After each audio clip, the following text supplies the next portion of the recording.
Okay team, it's Andrew here from Apex Trades. I hope you are well. I haven't done a weekly analysis in a short while, so I just thought I'd come on and give some thoughts to what's going on in the market. Currently what you're looking at here is the markups for the medium term time frame. Now medium term time frame for me is anything between 1 hour up to a day, so that full 24-hour period, notwithstanding anything less than 1 hour, which I classify as lower term time frame, which we'll go on to once we kind of get into the juicy bit. But basically, the original high level as the strong, right? So I'm going to actually turn that as weak right now. I just think it's until such time that it changes. This would have been the previous strong high, right, which I didn't anticipate breaking. But of course, we got that huge fake move from the ETF drama that pierced it. So the reason I've not identified that as a 4-hour break up, because we had the medium time frame trend change, which created a kind of a really long-winded, huge range that we were trading from. It would have been like that range there, right? Of course, once we broke that range to the upside here, once we broke that range there, what that actually meant is that the new swing point to the low side was here, right? And so this now becomes our new medium-term time frame range here, right? So this is what we're trading in. Right now, we're trading right at the top of that medium-term time frame, which is anything, for me anyway, over an hour up to a day, right? So that whole range there is clearly a wide range, but it's only, I can't change that at the moment. It's nothing more than a liquidity punch, right? Because number one, candles haven't closed below that. We don't have any candles that have closed, over and above that range. All we got at the moment is, a weak high. And so I'd be very cautious for a number of reasons about going long, or continuation of this long, specifically because of two reasons. Actually, if I bring on my high term time frame levels, right, I know it gets a bit messy here, but at least as you're looking at this here, we have the daily level, and already we're kind of struggling around that daily level at this moment in time. If I zoom into the 2 hour as an example, you can see here we have 3 key levels. We have the daily level, that's around that 30k. We have the monthly level up at 30,380, and we have the weekly level, which is around that 30,583. So these are all key levels where at the monthly time frame, the weekly time frame, and the daily time frame, we had rejections and turnarounds of price. So naturally, you're going to have a lot of resistance around that area. We've been on quite a large pump, ever since this daily level here, down at the bottom, and clearly we've pierced above as a sweep, above the daily level, had another attempt, got rejected, and now we're kind of struggling right at that daily level again. What I would like to see, if I'm honest, is a sweep to the highs where we actually come in and maybe try and test that monthly again, which was the point of the original liquidity grab from the ETF grab, and then maybe even try to take out the weekly and then fall back below, because I think this move, we've got lots of untested vector candles, fair value gaps right underneath here. We've got liquidity left, right, and center. It's just, for me, it looks like a very over-exhausted move at the moment. So I'd be wary about looking too much about going long. If anything, I've got a couple of zones mapped out, which we're going to go into in a second, which for me seem a much more logical way to go about looking for short moves at the moment. If we zoom into the 30-minute, you can see what naturally happened because of the way I've mapped out the visibility for each of the time frames. We now have our lower term time frame level. So currently we're trading within this range. We'll come on to that in a short while and look at some ideas for trading and where we look to kind of get in and make some moves. But going back from here, as I say, we pretty much consolidated. So once we came down, we made a number of breaks. We made the lower term time frame breakdown, which would have just been a break of structure, right? Another lower term time frame breakdown, another change of structure. Then what we done is we created pretty much a channel that we traded within for just less than a week, I think, something like that. But again, what you want to see, we've tested. Let me just bring this across. We tested the take the magnet tool off. We tested here, came back down, you know, tested the lows, then we tested the highs. And what we didn't do then is come and test the lows. So a lot of this here is all going to be liquidity being built, which hasn't yet to be kind of tested, right? So everyone who's gone long on there, I would probably assume they've probably taken some money off the table. So maybe it isn't the best use case, but still, you know, there's going to be, you know, we've not come down and tested that zone at all. What's that down? 26,702. Seems like quite a way off now, by the way, doesn't it? Then we got the nice vector candle that pushed us up. Small retest. You know, this is very much the way I think about this now is you know, when that move was created, I'll just go on automatic here. When that move was created here to generate the that vector candle, you know, that's very much market maker led, right? You can usually tell, you know, when you get these big moves that sweep up and, you know, clear the liquidity here, which was generated from all of these zones, got cleared, and then prices pushed up, come back down, and now we're in that kind of move where we got the crazy ETF news, right? So we had a crazy huge pump, another vector candle came in. Then what happened? BlackRock came out and said, no, it's bullshit. There is no spot ETF. And then, you know, price came stumbling right back down, back into that range there. But all that we've seen since then really is just a consolidation of around, again, let me just map that out.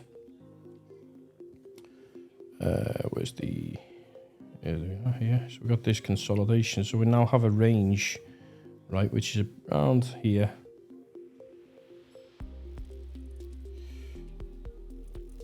And if we look, just doing the same thing again, if you're not following me, liquidity concepts, go and check them out. But we've tested the lows, tested the highs, tested the lows again, and now we've continued and broke out. So what this leaves us with now is rest and liquidity here, right, for that move up. So we know that liquidity is not yet being tested, okay? And so we know, for me, again, 3 big vector candles, all untested. Got the vector candle down here, untested. Vector candle here, untested. And so what have we done? Push back up again. We broke through the daily level, right? Now what tends to happen with these levels is they usually act as a lot of resistance, right? Key resistance levels, and it's exactly what's happened here. You can see we've tried to break through, had a sweep, come back down. What have we got now? Just a small liquidity grab at the moment. That's why we've highlighted it yellow and just created this as a liquidity grab, simply because we don't know yet. If we get a confirmed push to the upside and we break through here, then I would change that to a LTF up move, which is a break to the upside, right? Confirming that bullish momentum is continuing. But I can't do that yet because it's nothing more than a push to the upside. But like we've got here, we've also got a nice build-up of liquidity again here. Now, I've stopped that short there because when this candle came down, we've cleared this liquidity, right? So the liquidity that was sitting here has all been cleared by this candle. So that's now gone. We talk about liquidity. What exactly are we talking about? Why are we talking about the importance of liquidity and why we should always be mindful of it? Well, you've got to think about how bigger players like to move markets, right? So when there's a big push for liquidity, what it generally means is bigger orders want to be exchanged at prices where liquidity is high. And so for obvious reasons, you know, you tend to see this consolidation occurring, right? Which is like all of the area above here would be, you know, stop losses or conditional long orders expecting the breakout. Move to the downside would be the opposite, right? It would be again stop losses for the for when people are coming down into the bottom of the range, and then conditional short orders open to catch the breakout to the downside. And it's the exact same thing here, right? So when price comes down, it quickly got rejected by whatever it was for the long orders, you know, piecing this here. Now I've mapped, whenever I'm going to look at putting together things like my supply and demand zones, really all I'm thinking about is where are the areas within the current traded range, i.e. if it's a medium term time frame range, whether it's a higher term time frame, or even whether it's a lower term time frame. Like usually what I'll focus on is the lower term time frame, right? So that's anything up to 60 minutes. And so I've got 2 current zones picked out within this range that I would be happy to take an order. There's a bias here though, right? The bias for me at this moment in time is I think we're going to start to struggle. I think if we look at volume, you know, each time, this is not on a central exchange, but volume is weakening, right? So you can see here as prices pushed up, volume is being higher, but now we're starting to see less volume coming into the market after that last push. And so for me, the way I would think about this is it's starting to show a level of exhaustion, right? And so like thinking logically, I've got 2 ideas that I'd like to kind of propose. Ultimately, what I would love to see is that we break and test this weekly range here, because I think that is probably the monthly level here, which is the pink line, and the weekly level, which is the orange line. I would love us to come up and retest them areas, because I just know that's going to be a big demand, big supply zone, right, where price will come back in to push that price down. However, because we are still bullish, it's difficult to kind of know if that's going to happen. I'm just looking at a number of ideas that for me give me the sense that price should start to break down, because we've been ultimately bullish for such a long time. And as market makers normally like to do, they like to, you know, over a few days or a week, they like to push price up, and then they come down and collect for all of their prices. So when the market makers are, you know, marking up the prices here to get in with the longs, what they're really doing is pushing price up, taking advantage of that move to the upside, generating the liquidity by getting lots of stops. You know, we've got loads of liquidity generated here, and then price comes back down. When price comes back down to this zone in this area, that's when they get out of break even, having made, you know, the value for marking the longs up as they move here. As I say, if you've not watched my liquidity concepts video, go and check that out. It's video number 4, I believe it is, in the Apex Trades educational course. So you like that. So what do I think in terms of a trade plan at this moment in time? Well, there's a couple of ideas. Number one, there's a clear demand zone here for me, right? This is a nice area where we've come and tested it a few times. Now, if price comes back down here, would I be confident that this is going to hold? Honestly, probably not, because I think, like I said before, we are heading towards a move to the downside. My favourable move, if I'm completely honest, would be a short somewhere in this zone here, right? So this is the weak high at the moment, which usually, if again, market structure, how we identify weak and strong relative strength in terms of the move. This is still perceived as weak because market structure is still bullish, but I feel like the tide is going to change a little bit, and we should start to see a move to the downside. So what I'm thinking in my head is we have a nice lower term time frame supply zone here. I would love price to come back up here, somewhere into this zone, maybe to the top here, bring this down a little bit.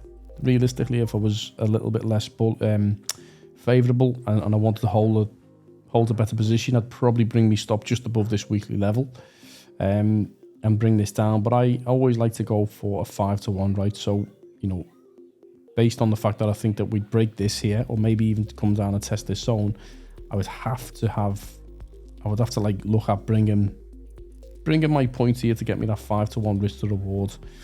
You know, so I could, this would be the theory, right? Yes, we have a lower term time frame supply zone here, but I don't know how strong that would be. It's probably not going to be a strong zone, because if price comes up to here, what I would like to see is that we sweep here, which is the recent high. Give myself a little bit of move, a little bit of room to maneuver. In terms of confidence, I would love to see that. That would be a high probability trade in my opinion. Come up, sweep the highs, take the monthly, take the weekly level out, and come back down. And whether we want to test the lower term time frame demand zone, or whether we break through, which, you know, if you think about it, right, number one, there's all the liquidity there. So if we came and tested that, what a beautiful move that would be. Then doesn't stop there, because we have a load of vector candles here, which again, if price is being marked up correctly, I would anticipate that would go. And then of course, what do we have here? We have even more liquidity again, right? So I would love to see a really nice move somewhere like that right now. That is an 11-to-1 risk to reward. but I think it's absolutely possible. But then this traded range, of course, what do we have here? An untested vector candle again. So could this continue on? Well, possibly, because I believe price is going to come back down and even come back into this range, and you know, magically we test this daily level here, right, which is down at the 26,702. So you have so many opportunities and areas that either take profit or expect the price to go. And if you're going for more of a swing move, this would be the move that I would really want to get to. Now, if you want to be a little bit less, you know, if you want more of a chance to get in and not have to worry too much, then you maybe to bring that down to there. But for me, I'm pitching for the fact that we're going to come and clear the range here first. Yeah, that which is at that monthly level, give it another retest, claim the weekly, and then start to bring price down. What we want to do, most importantly, is really hopefully that when the price comes in, test that weekly level, then it gets rejected and candle closes on whatever time frame we're looking at below that weekly. That would be a fair point for me. I think that's going to be my trade plan and trade execution. So from a risk perspective, doesn't have to go crazy. 1-2% of your portfolio, don't go crazy. It's not really what we're about. That's going to be what I think for me is a really good opportunity to trade in. So as I say, lots of liquidity being generated to the upside that has yet to be tested. And so, yeah, if you guys are not following along, of course, come and check me out over in Apex Trades. We have a number of lots of really cool things going on. Just come and check us out. Link for the Discord link is in the description, so feel free to head over and say hey. That being said, I'll leave this one here, and happy trading for the week ahead, guys. Take it easy. Bye for now.